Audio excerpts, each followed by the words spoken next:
नमस्कार विद्यार्थी मित्रांनो, पोलीस भरतीसाठी होणाऱ्या 15 मार्चच्या पेपरसाठी महत्त्वाचे करंट अफेअरचे म्हणजे चालू घडामोडीचे आपण क्वेश्चन्स पाहणार आहोत. त्यातील महत्त्वाचा क्वेश्चन म्हणजे आता या महिन्यातील रिसेंट काही क्वेश्चन्स आपण पाहणार आहोत. त्यामधला पहिला क्वेश्चन्स पाहणार आहोत. दुसरे किंवा तिसरे अपत्य झाल्यास पालकांना 25,000 प्रोत्साहन निधी ही योजना कोणी आणली? तर यासाठी कोणत्या राज्यांनी ही स्कीम आणली असं क्वेश्चन विचारला आहे. तर तेलंगणा सरकार, आंध्र प्रदेश, तामिळनाडू, केरळ सरकार. तर ह्याचं उत्तर काय आहे? आंध्र प्रदेश सरकार. दुसरे किंवा तिसरे अपत्य झाल्यास पालकांना 25,000 प्रोत्साहन निधी आंध्र प्रदेश सरकारने जाहीर केला आहे. यासाठी पात्रता काय असणार आहे? दुसरे किंवा तिसरे अपत्य असणे गरजेचं आहे. त्याचबरोबर याचा मुख्य मोठो म्हणजे तिथल्या गव्हर्नमेंटचा उद्देश काय आहे? मोठ्या कुटुंबांना प्रोत्साहन व समर्थन देणे. याचा फायदा काय होणार आहे? तर एकतर कमी आर्थिक मदत. यासाठी ही योजना आंध्र प्रदेश सरकारने आणली आहे. तर परीक्षेच्या दृष्टीने हा क्वेश्चन महत्त्वाचा असून असे क्वेश्चन्स येण्याची दाट शक्यता आहे.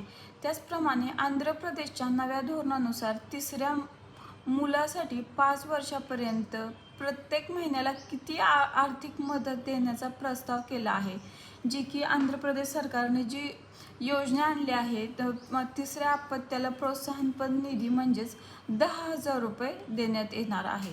त्याचप्रमाणे पुढचा क्वेश्चन जर पाहिला तर महाराष्ट्र सरकारने 2 लाख पीक कर्जमाफी आणि 50,000 प्रोत्साहन ही कर्जमाफी योजना का दिली आहे? तर ही मुख्यमंत्री किसान योजनेअंतर्गत पुण्यश्लोक अहिल्यादेवी होळकर कर्जमाफी योजना की प्रधानमंत्री किसान सन्मान निधी की राष्ट्रीय कृषी योजना. तर याचं उत्तर काय आहे? पुण्यश्लोक अहिल्यादेवी होळकर कर्जमाफी योजनेअंतर्गत महाराष्ट्र सरकारला 2 लाख ज्या शेतकऱ्याचं 2 लाख रुपयापर्यंत पीक कर्ज आहे अशा शेतकऱ्यांचं 2 लाखपर्यंतचं सरकारने कर्जमाफी केलं आहे. परंतु काही शेतकऱ्यांनी त्यांचे पीक कर्ज पूर्ण भरले असल्यामुळे त्यांना प्रोत्साहनपर म्हणून 50,000 रुपये आपलं महाराष्ट्र गव्हर्नमेंट देत आहे. तर ही योजना काय आहे? तर पुण्यश्लोक अहिल्यादेवी होळकर शेतकरी कर्जमाफी योजना जाहीर ही कधी झाली आहे? आत्ताच्या रिसेंट जो अर्थसंकल्प चालू आहे त्याच्यामध्ये हे मुख्यमंत्र्यांनी घोषणा केली आहे. त्यामध्ये 30 सप्टेंबर 2025पर्यंत पीक कर्ज थकीत असणाऱ्या पात्र शेतकऱ्यांना 2 लाख कर्जमाफी अशी घोषणा आपल्या महाराष्ट्र सरकारने केली आहे. त्याच्या पुढचा क्वेश्चन काय असणार आहे? हर्न ग्लोबल रिच लिस्ट 2026 नुसार जगात सर्वाधिक अब्जाधीश असलेला देश कोणता? सर्वात अब्जाधीश असलेला देश कोणता आहे? तर अमेरिका, चीन, भारत, जपान. तर अमेरिकेला मागे टाकून आता चीनने अव्वल स्थानी रँक मिळवली आहे. तर व्यक्तींमध्ये बघितलं तर सगळ्यात टॉपला श्रीमंत असणारा व्यक्ती कोण आहे? इलन मस्क आहे. कोण आहे? Elon Musk. तर असेच PYQ येणाऱ्या आपल्या स्पर्धा परीक्षेमध्ये म्हणजेच पोलीस भरतीमध्ये विचारले जाणार आहे.